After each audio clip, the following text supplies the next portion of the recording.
ఒకరు అన్ని అసలు మద్రాస్ రోజులు, అక్కడి నుంచి హైదరాబాద్ మీరు రావడం, పద్మాలయ స్టూడియో నిర్మించడం, ఇవన్నీ ఈ ప్రయాణంలో మీకు నిజంగా అంటే మనస్సుకి బాగా హత్తుకున్న సంఘటనలు అనంటే ఏం చెప్తారు సార్?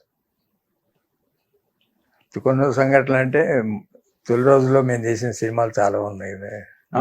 మోసగాడు కానీ, పండంటి కాపురం కానీ, దేవుడు చేసిన మనుషులు కానీ, అల్లూరు సీతారామరాజు కానీ, పాడి పంటలు కానీ, ఇలా ఒకదాని మీద ఒకటి.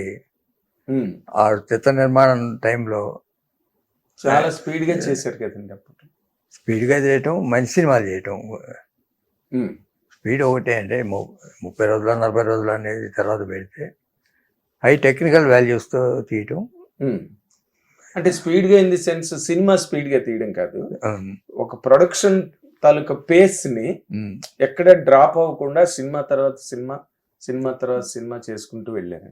అదే డిఫరెంట్ జోనర్స్ లో. డిఫరెంట్ మెయిన్ ఒకటి ఏదో యాక్షన్ పిక్చరు, లేకపోతే ఒక ఫ్యామిలీ పిక్చరు, లేకపోతే ఒక హిస్టారికల్, లేకపోతే ఒక మల్టీ స్టారర్, లేకపోతే ఒక విలేజ్ వాతావరణంలో, ఇట్లా డిఫరెంట్ జోనర్స్లో కృష్ణ గారి అభివృద్ధికి ఏమేమి కావాలో వాటిని సమకూర్చడమే పద్మాలయ సంస్థ స్థాపించడం కానీ, నిర్మాణ రంగంలో చేసిన ప్రయాణం కానీ. ఆయన ఒక స్టేజ్, ఒక పిక్చర్తో ఒక మెట్టెక్కడం. అప్పట్లో రామారావు, నాగేశ్వరరావు పెద్ద స్టార్స్గా ఉండేవారు. వాళ్ళతో పోటీగా చిత్ర నిర్మాణం చిత్రాలు రావాలి. ఆ లెవెల్కి మేము తీసిన తర్వాతే ఆయనతోటి బయట వాళ్ళు కొంచెం పెద్ద సినిమాలు తీయటం మొదలెట్టారు. మీరు ముందు ప్రూవ్ చేసిన తర్వాత. ఓకే, అంటే ఆయనకి తొలి రోజుల్లో అంటే ఏడాదికి 18 సినిమాలు 20 సినిమాలు చేసిన రోజులు కూడా ఉన్నాయి కదా? ఉన్నాయి అని. ఆయన ఫస్ట్ పిక్చరే కలర్ సినిమా, ఆదు సుబ్బారావు డైరెక్షన్, మనసులు. అట్లానే డూండి గారు అప్పటికే పెద్ద నిర్మాత. అవునండి. గూడచారు 116 తీశారు. దాంతో స్టార్డమ్ వచ్చింది. స్టార్డమ్ వచ్చినా అందరూ చిన్న పిక్చర్లు బ్లాక్ అండ్ వైట్లో తీసేవాళ్ళు, కానీ రామారావు నాగేశ్వరరావు లెవెల్లో తీసే చిత్రాలు తక్కువ ఉన్నాయి అప్పట్లో.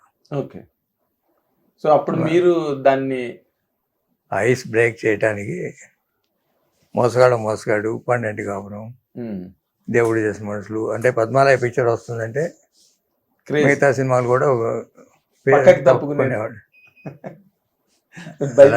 భయపెట్టారు అనమాట. అలానే జరిగింది ప్రయాణం. ఓకే, అంటే కృష్ణ గారి తాలూకా ఎదుగుదలలో బాగా ఆయనకి హెల్ప్ అయిన పాయింట్లు ఇవి ప్లస్ అయ్యాయి, ఇవి బాగా అడ్వాంటేజెస్ అయ్యాయి అని చెప్పాలంటే ఏం చెప్తారు సార్? అన్ని సినిమాలు మా అన్ని మోసగాడు కానీ, ఓ ఫ్యామిలీ పిక్చర్, పండంటి కాపురం తీసినాక అట్లాంటి సినిమాలు చాలా వచ్చినాయి ఆయనతోటి. ఎప్పుడు ఫ్యామిలీ స్టోరీస్ అన్నీ కూడా పెద్ద సక్సెస్లు ఉన్నాయి. మాస్ పిక్చర్లతో పాటు ఫ్యామిలీ ఆడియన్స్ని అట్రాక్ట్ చేసిన సినిమాలు చాలా వచ్చినాయి. వాటికి ఆద్యం ఇదే పండంటి కాపురం, తర్వాత ఇల్లు అన్ని పెద్ద పెద్ద పిక్చర్లు. అవును, పెద్ద హిట్లు కదండి మీనా కానీ. తర్వాత అంటే నేను అడిగింది సినిమాల పరంగా ఒకటైతే, రెండోది ఆయన వ్యక్తిగతంగా కృష్ణ గారిని, ఆయన అసలు ఆ స్టార్డంలోకి అలా దూసుకెళ్ళడం అన్నది మీరు సినిమాలు అనుకోండి, బట్ ఆయన యాటిట్యూడా, లేకపోతే ఆయన ప్యాషనా, లేకపోతే ఆయన తాలూకా హార్డ్ వర్క్ ఏంటి ఆయనకి బాగా ప్లస్ అయ్యాయి సార్? ఆయన మంచితనం. ప్రొడ్యూసర్లు అంటే కొంచెం గౌరవించడం కానీ, ప్రొడ్యూసర్లు ఏదైనా దెబ్బతింటే ఆదుకోవడం కానీ, కొత్త టెక్నీషియన్స్కి అవకాశం ఇవ్వటం కానీ, కొత్త హీరోయిన్స్కి అవకాశం ఇవ్వటం కానీ. ఆయన ప్రయాణంలో అనేక మంది టెక్నీషియన్స్, ఆర్టిస్టులు ఇండస్ట్రీకి వచ్చారు. ఆయన యాక్ట్ చేసిన సినిమాల్లో వచ్చారు, మా పద్మాలయ సినిమాలతోనే వచ్చారు. మేము ఎప్పుడు పెద్ద డైరెక్టర్ అనో పెద్ద ఆర్టిస్టులు ఎమ్మట పడలేదు. మా సినిమాలన్నీ చూస్తే స్టార్ డైరెక్టర్స్ ఎవరు ఉండరు. అవును, ఆ సినిమాలతో వాళ్ళు స్టార్ డైరెక్టర్లు అయ్యారు, అంతకుముందు వాళ్ళకి ఏమి స్టార్డమ్ లేదు. అది ఆ రోజుల్లో మీరు బ్యాలెన్స్ చేయగలిగారా సార్? ఎందుకంటే రామారావు, నాగేశ్వరరావు చేసే సినిమాలకి పెద్ద డైరెక్టర్లు పనిచేయడం, ఎస్టాబ్లిష్డ్ డైరెక్టర్లు పనిచేయడం, మీరేమో అందరూ కొత్త వాళ్ళు కానీ లేదో అలా ఇలా ఉన్న వాళ్ళని పెట్టి చేశారు. అది మీకు ఆ రోజుల్లో ఎట్లా సాధ్యమైంది సార్ నిజంగా? అంటే యూనిట్ ప్రోడక్ట్స్ మా అన్నీ కూడా వన్ మ్యాన్ షో కాదు. కథలో కానీ, షూటింగ్ జరిగేటప్పుడు కానీ, ఎడిటింగ్ జరిగేటప్పుడు కానీ, పబ్లిసిటీ క్యాంపెయిన్లో కానీ అన్నిటికీ కొంచెం కొత్త వరవడికి వెళ్ళాం. దానివల్లే సక్సెస్ వచ్చింది. ఓకే. అయితే ఓ సినిమా స్కోప్ తేవాలన్నా, ఓ 70mm తేవాలన్నా, ఓ స్టీరియోఫోనిక్ సౌండ్ తేవాలన్నా, సౌండ్ ఎఫెక్ట్స్లో కానీ, కెమెరాలో బ్యాక్ లైట్ ఫోటోగ్రఫీ స్వామి తీసుకొచ్చేటప్పుడు, విఎస్ఆర్ స్వామి. ఆ తర్వాతే వచ్చినాయి అయితే బ్యాక్ లైట్ ఫోటోగ్రఫీ అనేది. Black light. అంతకుముందు ఫోటోగ్రఫీ స్ట్రైట్ ఫోటోగ్రఫీ తప్ప బ్యాక్ లైట్ లేదు. తర్వాత పద్మాలయ సంస్థ హిందీకి వెళ్తాం, హిందీలో అనేక పెద్ద పెద్ద హిందీ సినిమాలు తీసాం. అవునండి.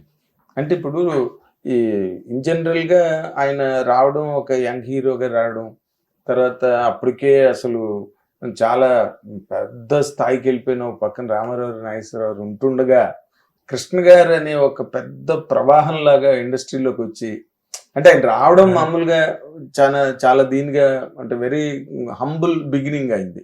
బేసిక్గా వెరీ హంబుల్ బిగినింగ్. కానీ బట్ ఆయన తాలూకా ప్రతి స్టెప్, ప్రతి టర్న్ సినిమా ఇండస్ట్రీని ఒక కుదిపిందండి. అది నార్మల్గా అది ఎవరి ప్లానింగు? కృష్ణ గారి మైండ్లో పుట్టినవేనా అవి, లేకపోతే మీరు బ్రదర్స్గా కూర్చుని ఇలా మేము చెయ్యాలి అని అనుకున్నావా సార్? Combined effort. అంటే ఆయన ఐడియాని కార్యరూపంలో తీసుకురావటం మా పాత్ర ఉంటుంది. ఐడియా ఆయనకే ఉంటాయి, థాట్ అయిందే.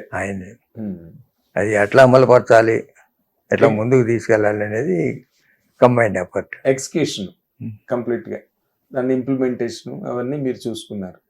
బట్ ఇన్ జనరల్ ట్రావెల్లోకి వచ్చేసరికి ఒక టైంలో, అంటే ఒక టైం అని కాదు, ఎక్కడైనా బాగా లో చూసినవన్నీ హై, మీరు ఇప్పుడు చెప్పిన సినిమాలన్నీ, బట్ ఎక్కడైనా లోస్, బాగా డ్రాప్ పాయింట్స్, బాగా డ్రాప్ ఈ టైమ్స్ అలాంటివి మీరు చవి చూసారా పద్మాలయ సంస్థగా, లేకపోతే కృష్ణ గారు ఒక సూపర్ హీరోగా? సూపర్ హీరోగా ఆయనకి ఒడిదుడుకులు ఉంటూనే ఉంటాయి. ఒక సినిమా అప్పుడప్పుడు ఫ్లాప్లు వస్తాయి, మళ్ళీ సక్సెస్లు వస్తుంటే అది మామూలు, అది ప్రయాణంలో. అలానే పద్మాలయ సంస్థ కూడా మెజారిటీ 75-80% హిట్స్ ఉన్నా కూడా ఎప్పుడైనా సెట్ బ్యాక్స్ ఉంటాయి. సెట్ బ్యాక్స్ అనే లేవని చెప్పడానికి ఎట్లా ఉంటాయి. అది ఎక్కడికి వెళ్ళినా సక్సెస్ రేట్ ఎక్కువ ఉంటుంది మాకు ఎప్పుడు కూడా. అవునండి. పద్మాలయ హిస్టరీ చూసుకుంటే 80% అంతా కూడా సక్సెస్ రేట్. బట్ ఆ 20% కూడా నార్మల్గా ఒక దేవదాస్ సినిమా కానీ, దేవదాస్ పద్మాలయ సినిమా కాదు, కృష్ణ గారు. అదే ఇందాక నేను అన్నది అదే, కృష్ణ గారు హీరోగా ఆయన కెరీర్ కానీ, పద్మాలయ ప్రొడక్షన్ పాయింట్ ఆఫ్ వ్యూలో కానీ. అట్లనే ఆయన పిక్చర్లు కొన్ని అనుకున్న ఎక్స్పెక్టెడ్ ఫ్లాప్లు అయ్యి చాలా ఉంటాయి. అవన్నీ మేజర్గా సీతారామరాజు హిట్ తర్వాత జనరల్గా ఆయన చూడటానికి ఆ కళతోటి వేరే సినిమాలు చూడలేకపోయారు, ఒక 5-6 సినిమాలు. దాంట్లోనే చీకటి వెలుగులు, దేవదాసు ఇట్లాంటివి ఉన్నాయి ఒక 5-6.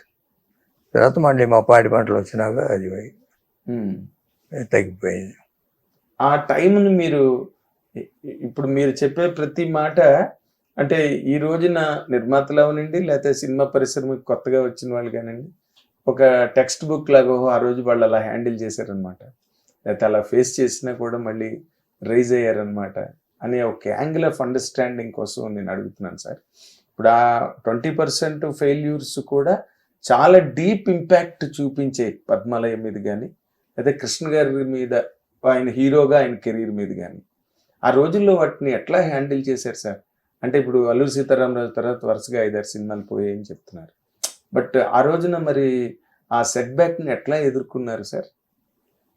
అదే అవన్నీ ఎక్స్పెక్టెడ్ సినిమాలే, చిన్న సినిమాలు కావు, పెద్ద సినిమాలే. దేవుడు లాంటి మనిషి అని, మన చీకటి వెలుగులు, పెద్ద డైరెక్టర్లు, పెద్ద డైరెక్టర్లు, పెద్ద నిర్మాణ సంస్థలు బాగా తీశారు కూడా. అవునండి. It is part of the game.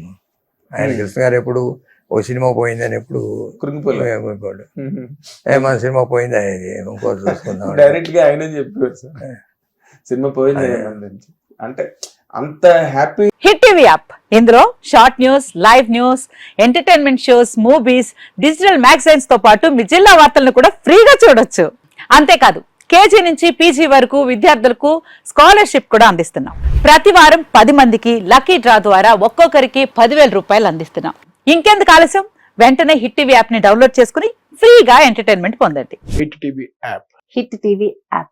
Please download Hit TV app. Hit TV యాప్ని ఫ్రీగా డౌన్లోడ్ చేసుకొని ఎంజాయ్ చేయండి. మీకు నచ్చిన ఎంటర్టైన్మెంట్ కోసం హిట్ టీవీ యాప్ ని ఫ్రీగా డౌన్లోడ్ చేసుకుని ఎంజాయ్ చేయండి. హిట్ టీవీ యాప్ని డౌన్లోడ్ చేసుకుని ఆస్వాదించండి, ఆశీర్వదించండి. ఇంతమంది సెలబ్రిటీలు హిట్ టీవీ యాప్ ని డౌన్లోడ్ చేసుకోండి అని చెప్తున్నారంటే ఎంత మంచి యాప్ ఆలోచించండి.